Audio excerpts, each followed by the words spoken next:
大家好，我是 Jane Kelsey。今天带给大家的是两只熏火鸡的故事。这是第二只，非常成功。虽然经历了一些磨难，但最终成就了我们的平安夜大餐。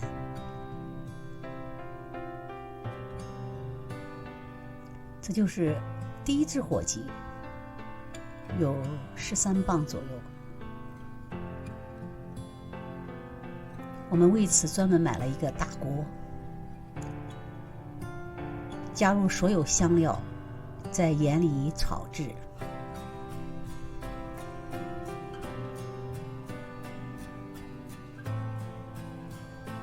然后涂抹在火鸡身上。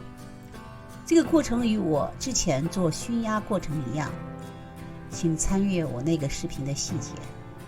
经过48小时的腌制，开始进入下一步，把它放入沸水里煮。经过1个半小时，凯尔西先生准备把它拿出来，但是意外发生了，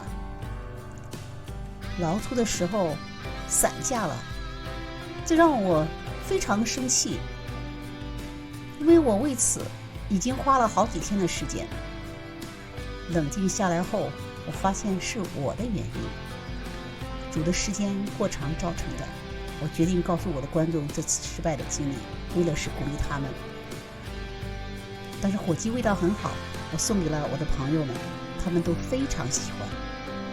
这个反馈促使我烹饪另一只火鸡，将作为我们的平安夜大餐。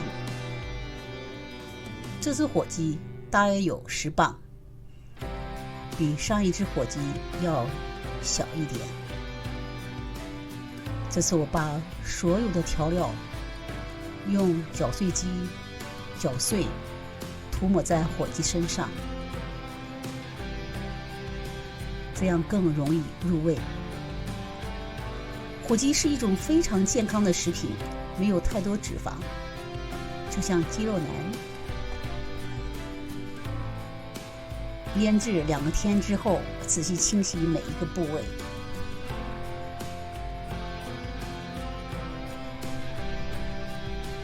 刷上有葱、姜和料酒混合的混合液，马上它会惊倒我今晚的嘉宾。这是我缩短蒸煮的时间，40分钟后进入最重要的一步，熏火鸡。熏料是白糖和茶叶，糖经过加热后产生棕色的烟雾，可以给火鸡染上漂亮的咖啡色，这样就省去烤制的时间。它将不仅拥有烤火鸡的外观，还能改善烤火鸡干柴的缺点。我的朋友帮我完成了这关键的一步。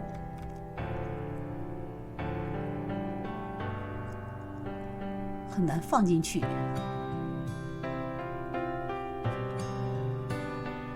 他翻过手腕，火鸡入锅。经过40分钟的烟熏，火鸡就要闪亮登场。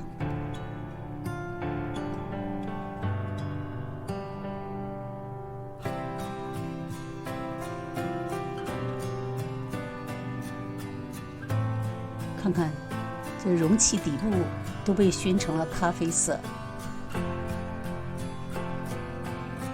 颜色很漂亮，又有茶的醇香。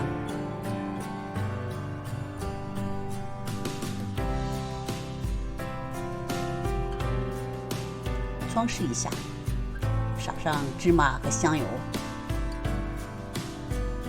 我们很享受这一刻。实验终于成功了。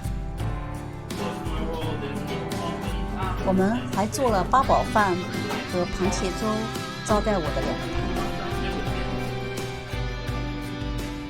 最好的部位要给朋友。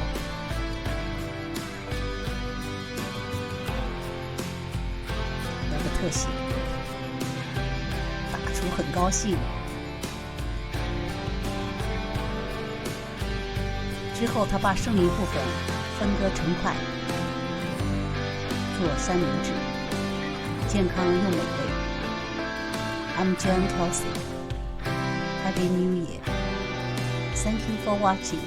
If you like my video, please subscribe to follow. Thank you again.